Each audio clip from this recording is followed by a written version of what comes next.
Em princípio, a proposta era a gente dar um atendimento alternativo, não excludente, para esses pacientes, somando ao que já existia no ambulatório.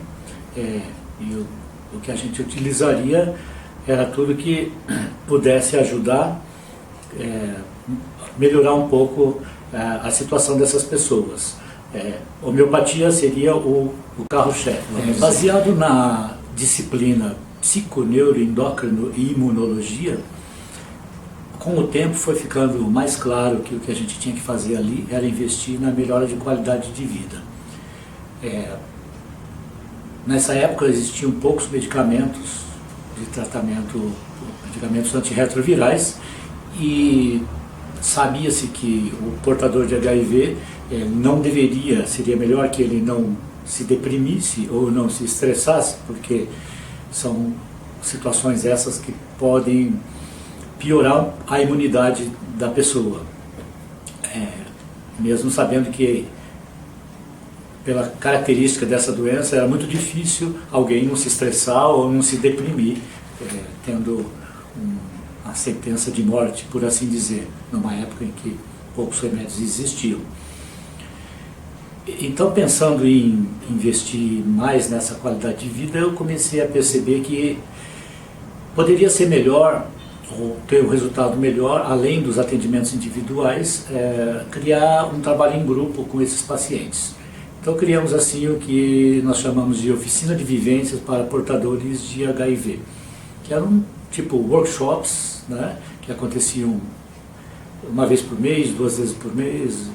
Cada época isso dependia um pouco da demanda, onde tentava-se trabalhar realmente o investimento no crescimento individual, dentro dos focos diversos: físico, mental, espiritual, emocional, sabendo-se que o portador de HIV, diferentemente de quem não é portador, ou de quem não se sabe portador,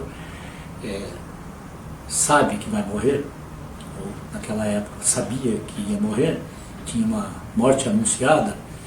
Isso nos fez pensar que a pessoa que está nessa situação tinha muitas condições de começar a investir na sua qualidade de vida, vivendo o melhor possível cada dia. Pacientes que frequentavam o ambulatório, sabendo que havia um homeopata atendendo lá, muitos nos procuravam, achando que poderiam, em vez de tomar os antivirais, se tratar com homeopatia, coisa que nunca foi a nossa postura, e a gente acha que é muito difícil isso ser dessa forma. Não queriam se tratar com antivirais porque, pelos efeitos colaterais, porque no início, principalmente lá atrás, eram muitos comprimidos por dia e muitas pessoas se queixavam, e como eu até costumo dizer, né, a gente só ouve as queixas das pessoas que não se deram bem com as situações, ou com cirurgias, ou com isso, com aquilo. A gente nunca ouve os sucessos, né? Então a impressão que se dava é que sempre era um grande problema tomar antivirais. Na verdade não era mesmo muito fácil, porque às vezes eram 20 comprimidos por dia, em horários diferentes, era alguma coisa difícil. Mas então, às vezes as pessoas me procuravam e falavam: eu prefiro fazer o tratamento homeopático. Daí eu tinha que explicar: não, veja, o tratamento homeopático não substitui o tratamento alopático. Mas, como tinha gente que realmente não queria, eu em princípio aceitava esta situação, essa colocação de um paciente, até para não perder o paciente, porque se você às vezes não insiste, não, você tem que tomar, o paciente pode ir embora e não voltar mais, e você perde a possibilidade de estar acompanhando e, quem sabe, mais tarde, num outro momento, até introduzir aquele medicamento. Mas eu defendi a ideia que, se você queria que o paciente tomasse um determinado medicamento, você teria que aceitar que ele não tomasse, até por um respeito à posição dele. Essas pessoas, muitas dessas pessoas não queriam, eu fui acompanhando e tratando com homeopatia, ou com o que era possível. E o que a gente pôde perceber foi o seguinte, que mesmo às vezes com a contagem de linfócito CD4 baixa, o linfócito CD4 é é um dos parâmetros a respeito da imunidade. Ele é exatamente a célula que o vírus HIV destrói. E a contagem dos linfócitos, por bastante tempo, foi um dos parâmetros para se saber se entrava ou não com medicamento antirretroviral, utilizado pelo Ministério da Saúde, como esse parâmetro. E o que a gente pode ver é que pessoas, às vezes, até com a contagem de linfócito CD4 baixa, se mantinha bem, sendo tratada pela homeopatia. Isso foi o que deu para a gente perceber, porque muitos pacientes eu acompanhei sem medicamento, que acabaram mais tarde utilizando, mas que por um bom tempo ficaram apenas com homeopatia. Passado o tempo no ambulatório, por necessidade do serviço, eu tive que acabar trabalhando também com os antivirais. Claro, eu de antemão tinha que ter o conhecimento do assunto, qual era a prática, o que os infectologistas do setor faziam, quais eram os critérios, enfim, tudo que se fazia dentro da visão da alopatia, até para eu sentir o limite que eu tinha para trabalhar com aquele paciente, né? Coisa essa que foi durante anos, eu fui achando onde era espaço, quais eram as possibilidades que a gente tinha para fazer esse tipo de atendimento alternativo sem prejudicar o paciente, ou garantindo a ele também o tratamento oficial, né?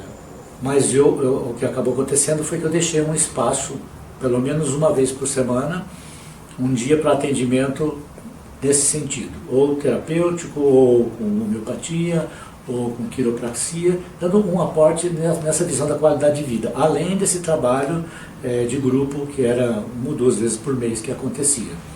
Então, nesse tratamento individual aconteceu o seguinte: muitos colegas, às vezes, encaminhavam pacientes que estavam se tratando com eles, como infectologistas, tratando com antivirais, para resolver alguma outra coisa, ou para tentar minimizar um efeito colateral de um tratamento, às vezes também casos de hepatite apareciam ali, né, que também eram tratados no ambulatório, ou para tratar uma outra doença paralela que acontecia.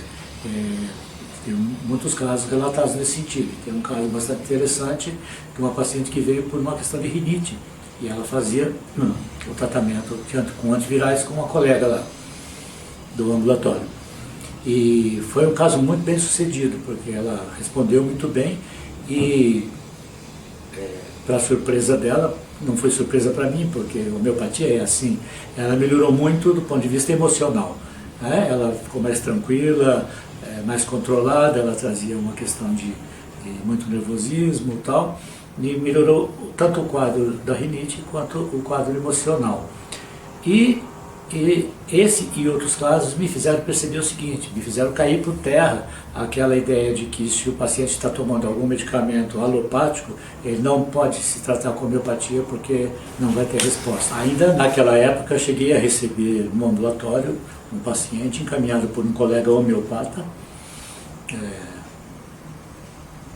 para minha avaliação, e esse paciente já tinha seu medicamento de fundo, já vinha sendo tratado homeopaticamente por esse colega, e no meu acompanhamento ele apresentou um quadro de pneumonia. E nessa ocasião a gente tratou o paciente com esse medicamento de fundo, que era o seu medicamento, e com muito bom resultado. Foi resolvida essa pneumonia do paciente. Essa preocupação com a qualidade de vida do paciente, pude verificar que ela é muito importante até para conseguir que o paciente faça seu tratamento com antivirais corretamente.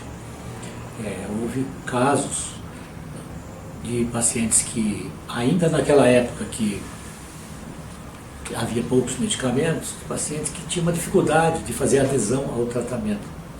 E eu me lembro muito claramente de um caso em que eu procurei dar um suporte terapêutico, emocional para uma paciente, convidei-a para participar desse trabalho de grupo e fizemos tratamentos com homeopatia, com tudo que a gente tinha à mão para tentar ajudá-la no seu equilíbrio emocional. E quando ela estava melhor emocionalmente, ela teve a condição de conseguir fazer o tratamento alopático também, usando os antivirais, porque ela se estruturou para isso. Então, eu percebi também que melhora a qualidade de vida dessas pessoas, em todos os sentidos possíveis, e a melhora emocional especialmente, ajuda muito o paciente a fazer adesão ao tratamento, porque ele começa a superar os conflitos que ele tem com relação a ser portador dessa doença, enfim, ele trabalha outras questões e começa inclusive a aceitar, porque é o que ele tem que fazer. Para poder se tratar, a pessoa tem que aceitar a sua situação. Então, nesse sentido, todos esses recursos, especialmente, eu vejo assim, a homeopatia tem uma importância fundamental. É bastante importante o uso da homeopatia, o aporte homeopático para aquela pessoa que acaba de receber o diagnóstico de que ela tem o HIV.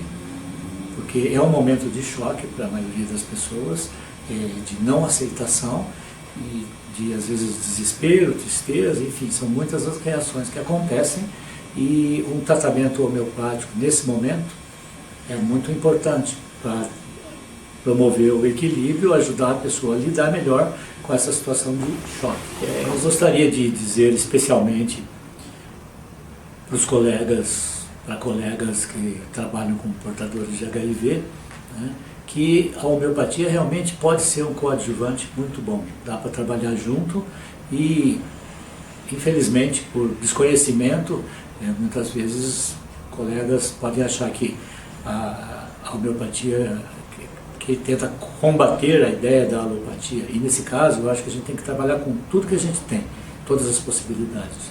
Alopatia, homeopatia, terapia, tudo que puder ajudar o paciente nessa melhora de qualidade de vida. E particularmente na questão da adesão ao tratamento, que é fundamental, que é coisa que nos últimos anos a gente tem percebido. Não adianta ter remédio, não adianta ser gratuito se o paciente não faz a adesão ao tratamento, que é fundamental.